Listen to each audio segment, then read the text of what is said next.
Bismillahirrahmanirrahim. Assalamu alaikum. This is nutritionist Samia Fatma. I am here with an other informative video.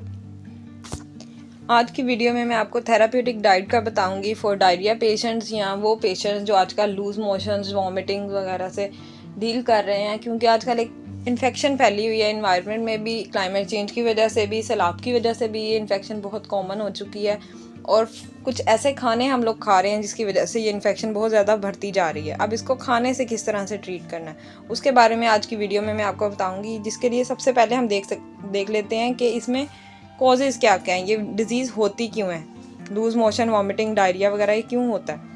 सबसे पहले तो bacterial और viral infection की वजह से होता है मोस्टली, जो आजकल कॉमन तरीन एग्जांपल है। वायरल इन्फेक्शन फैली हुई है सैलाब की वजह से एक तो, दूसरा इन्वायरमेंट की वजह से, क्लाइमेट चेंज की वजह से। देन कुछ लोग ऐसे होते हैं जिन्हें खाना डाइजेस्ट करने में बहुत ज़्यादा प्रॉब्लम फेस करना पड़ती है। सो डाइजेशन की वजह से कोई भी मसला हो सकता है उनकी डाइजेशन के अंदर, वो डिफरेंट रीजंस होती हैं, वो आपको मेडिकल डॉक्टर से डायग्नोज करवाना पड़ती हैं चेक करवा के। इस वजह से होता है कुछ लोगों को एलर्जीज़ होती हैं डिफरेंट फूड्स की वजह से, जिसकी वजह से उन्हें वो फूड खाने से डायरिया हो जाता है। कुछ पैरासिटिक इन्फेक्शन होती है जो पानी में या खानों में होती है, जैसे गंदा पानी है, गंदे पानी में आपने कोई भी सब्ज़ी वॉश की है, उसके बाद आपने उसे कुक कर लिया, चलें उसके जरासीम आप कह दें कि कुक होने की वजह से ख़त्म हो गए, लेकिन वही पानी अगर आप डायरेक्टली पी लें या उसी कच्ची सब्ज़ी का आप सैलड बना लें तो वो इन्फेक्शन आपके अंदर जाएगी। बहुत सी ऐसी एग्जांपल्स हैं जिसका क्लियरली फूड और वाटर जो है ना, ये दोनों चीज़ें इफ़ेक्ट करती हैं आपके मेटाबॉलिक सिस्टम पे और डायरिया की कॉज कराती हैं। देन कुछ मेडिसिन से कुछ लोग ऐसे होते हैं कि जिन लोगों को किसी भी मेडिसिन से रिएक्शन हो जाता है, पेट ख़राब हो जाता है। मोस्टली मल्टी वाइटामिन्स जो लोग लेते हैं, लेना स्टार्ट करते हैं ना स्टार्ट में, तो उन लोगों का डायरिया होने के चांसेस बहुत ज़्यादा होते हैं, क्योंकि इम्यूनिटी हमारी इतनी वीक हो चुकी है और बहुत सी डिफरेंट रीजंस हैं। कुछ ऐसे डिजीज़ होती हैं हमें पता नहीं होता, जैसे डायबिटीज़ के मोस्टली पेशेंट एंड स्टेज पे जाके डायबिटीज़ उनकी डायग्नोज होती है, स्टार्टिंग में डायग्नोज नहीं होती क्योंकि हम लोग ध्यान नहीं रखते, हम चेकअप्स वगैरह प्रॉपर नहीं करवा रहे होते। कोलेस्ट्रॉल का भी ऐसे बहुत ज़्यादा लोगों को इशू होता है कि हाइपर कोलेस्ट्रोलीमिया हो तो जाता है लेकिन उसका डायग्नोसिस इतना लेट होता है कि तब तक बहुत देर हो चुकी होती है। इस तरह कुछ लोग ऐसी मेडिसिन ले रहे होते हैं जिसका कोई भी रिएक्शन उन्हें हो जाता है, देन उसका पेट ख़राब होता है, लूज़ मोशन वॉमिटिंग डायरिया की फीलिंग आ जाती है, लेकिन वो इग्नोर करते हैं फॉर द टाइम बिंग, और जिसका प्रॉपर टाइमली डायग्नोसिस नहीं होता, जिसकी वजह से ये इन्फेक्शन बढ़ती जाती है और आपका सारे का सारा जो निज़ाम जिसे हम उर्दू में कहते हैं, गैस्ट्रो इंटेस्टाइनल ट्रैक का सिस्टम, डाइजेशन का सिस्टम, वो सारे का सारा ख़राब हो चुका होता है, डैमेज हो चुका होता है। सो हमेशा कोशिश करें कि खुराक के ज़रिए अपने आप की हेल्थ को मेंटेन करना शुरू करें, उसको ठीक करना शुरू करें। देन प्रिवेंटिव मेजर्स क्या आ जाती हैं डायरिया वगैरह से बचने के लिए, एहतियाती तदाबीर आपको क्या करने की ज़रूरत है। सबसे पहले कि जो भी आप पानी पी रहे हैं उसको कंफर्म कर लें कि वो पानी सेफ़ है आपके लिए, साफ़ पानी है, वो अच्छे फिल्टर्ड पॉइंट से आप तक पहुंच रहा है। बेशक कोई भी ब्रांड हो, ब्रांड भी आजकल ऐसा कर रहे हैं कि लोकली पानी भर के तो वो सेल कर रहे हैं, तो आपने ये खुद कंफर्म करना है कि पानी आपके तक जो पहुंच रहा है ये पानी साफ़ होना चाहिए। देन दूसरी चीज़ आ जाती है सैनिटेशन। अपने जितने भी घर का जो एनवायरनमेंट होता है, चीज़ें आपने रोज़ यूज़ करनी है, ख़ासतौर में किचन में और वॉशरूम में, इन दोनों जगह पे सैनिटेशन प्रॉपर होनी चाहिए। हर चीज़ आप उसे क्लीन करें, उसे वाइप करें, ताकि कोई भी जरासीम वगैरह या इन्फेक्शन वगैरह पानी की वजह से या किसी भी डस्ट वगैरह की वजह से वहाँ पे बैक्टीरियल कंटामिनेशन ना हो। देन सेकंड चीज़ आ जाती है प्रॉपर हैंड वॉशिंग। खाना पकाने से पहले हैंड वॉश करें, खाना खाने से पहले, खाना खाने के बाद हैंड वॉश करें।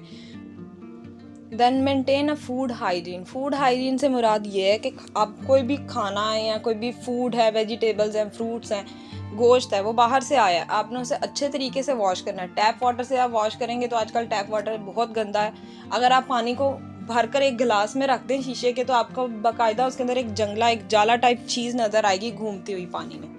मोस्टली आजकल पानी ऐसा है, बहुत ही रेयर एरियाज़ होंगे जहाँ पे टैप वाटर साफ़ है, तो उससे भी अगर आप कोई चीज़ वॉश कर रहे हैं तो हो सकता है कि आपके हेल्थ इश्यूज़ इंक्रीज़ हो जाएं, बढ़ जाएं। इस वजह से आप इन चीज़ों का ख्याल रखें, साफ़ पानी से हमेशा धोएं। और रेफ्रिजरेटेड जितनी भी चीज़ें हैं कोशिश करें कि कम से कम रेफ्रिजरेट करें, फ़ौरन जैसे ही फ्रेश आए। आजकल पाकिस्तान में तो फैसिलिटीज़ इतनी आसान हो गई हैं खाने ख़रीदने की, ऐसी चीज़ें और उन्हें फिर पकाने की, ताकि आए फ़ौरन आपने कुक किया, खाया, ख़त्म हो गया। उसे बनाए भी, पकाए भी उतनी क्वांटिटी में, उसको कच्चा जो रॉ फॉर्म में रखना है वो भी उतनी ही क्वांटिटी में ख़रीदें जितना कि आपका एक दिन में यूज़ हो जाएगा। मैक्सिमम आप 3 दिन रख लें उस चीज़ को, 3 दिन के बाद तो मोस्टली चीज़ें ख़राब होना शुरू हो जाती हैं। सो इन चीज़ों का आपने ध्यान रखना होता है। सो आजकल एक और बहुत बड़ा मसला है कि जब कुक कर रहे हैं आप खाना, तो आप प्रॉपरली केयर नहीं करते। जैसे मीट है, आपने रेफ्रिजरेट किया हुआ था, उसे डायरेक्टली निकाल के आपने बाहर रख दिया या डायरेक्टली ओवन में रख दिया उसे डीफ्रोस्ट करने के लिए। सो इसका अच्छा तरीका ये है कि आप रेफ्रिजरेटर से निकाल के नीचे फ्रिज में रखें, फ्रिज से फिर निकाल के थोड़ी देर बाहर रखें। देन अगर आपको जल्दी है तो आप फ़ौरन से 2 मिनट के लिए माइक्रोवेव कर लें, वो अपने आप डीफ्रोस्ट हो जाएगा। डायरेक्टली आप वहाँ से निकालेंगे, फ़ौरन से निकालते ही आप माइक्रोवेव करेंगे, उसमें बैक्टीरियल कंटेमिनेशन होगी, टेम्परेचर का वो इम्बैलेंस होगा, जिसकी वजह से बैक्टीरियल कंटेमिनेशन बढ़ने के चांसेस हो सकते हैं। ऐसी चीज़ों को अवॉइड करें। सब्जियां वगैरह जैसे ही आए फ़ौरन उसे धो कर रखें। कुछ ऐसी चीज़ें होती हैं जिन्हें आपने फॉलो करना होता है और आसानी से आप ये सारी जो डायरिया से रिलेटेड या कॉन्स्टिपेशन से रिलेटेड, इन्फेक्शन से रिलेटेड जितनी भी डिजीज़ हैं, बीमारियां हैं, उनको आप प्रिवेंट कर सकते हैं इजीली। देन अब हम डायरेक्टली चलते हैं towards the therapeutic diet. Therapeutic diet diarrhoea में क्या होती है? ब्रेडी डाइट मोस्टली हम इसमें पेशेंट को फॉलो कराते हैं। BRAT diet means banana, rice, apple, toast and yoghurt. ये डाइट बहुत ही इफ़ेक्टिव है, हम मोस्टली हॉस्पिटल्स में इसको इम्प्लीमेंट करवाते हैं, बहुत ही ज़्यादा इसका अच्छा रिजल्ट आता है। इसलिए I will always suggest my patients के ब्रेडी डाइट को फॉलो किया जाए अगर कोई भी डायरिया, वॉमिटिंग वगैरह जैसी उनके साथ फीलिंग है या डिजीज़ है, मसला चल रहा है तो। जिसमें सबसे पहले है बनाना के अंदर एक सोल्यूबल फाइबर प्रेजेंट होता है, जो कि अंदर जाते ही जितना लिक्विड होता है ना, वो उसे अपने अंदर एब्जॉर्ब करना शुरू कर देता है फाइबर। पैक्टिन प्रेजेंट होता है, जो कि मिल के सोल्यूबल फाइबर पैक्टिन यानी कि रिड्यूस करता है डायरिया के सारे सिम्टम्स को, लूज मोशन को, वॉमिटिंग्स वगैरह को। तो ऐसे खाने खाएं जिसके अंदर पोटाशियम अच्छी मिकदार में मौजूद हो। मीन्स के जब आपको डायरिया या वॉमिटिंग, लूज मोशन वगैरह होते हैं तो आपके जितने भी मिनरल्स होते हैं ना, वो एक्सक्रीट आउट हो जाते हैं। इलेक्ट्रोलाइट इम्बैलेंस होने के चांसेस बहुत ज़्यादा होते हैं। इसलिए हमेशा कोशिश करनी चाहिए कि वो चीज़ें खाएं जिनसे हमें मिनरल्स और हमारे इलेक्ट्रोलाइट वगैरह पूरे होते रहेंगे। तो banana is the best option in diarrhoea. और जूसेस आप ले सकते हैं, स्पोर्ट्स ड्रिंक्स ले सकते हैं, लेकिन जूसी स्पोर्ट्स ड्रिंक हर कोई बंदा टॉलरेट नहीं कर सकता। सो प्रेफरेबली बनाना। उसके बाद आप पोटैटोज ले सकते हैं, शकरकंदी ले सकते हैं। ऐसी चीज़ें आप इजीली कंज्यूम कर सकते हैं। देन सेकंड ऑप्शन आ जाती है राइस भी बहुत इजीली डाइजेस्ट हो जाते हैं। फर्स्टली तो बॉयल करके आप राइस ले सकते हैं, बॉयल नहीं तो आप उसे कुक करके तड़के वाले चावल जो होते हैं वो भी ले सकते हैं। पर बिरयानी टाइप इस किस्म की चीज़ें जो है ना, राइस की डिशेस जो स्पाइसेस जिसमें बहुत ज़्यादा, वो आपको अवॉइड करना है। अगर आप शुगर के पेशेंट हैं तो आपको अपना ग्लाइसेमिक इंडेक्स भी मेंटेन रखना है। Boiled rice is the best option for sugar patients.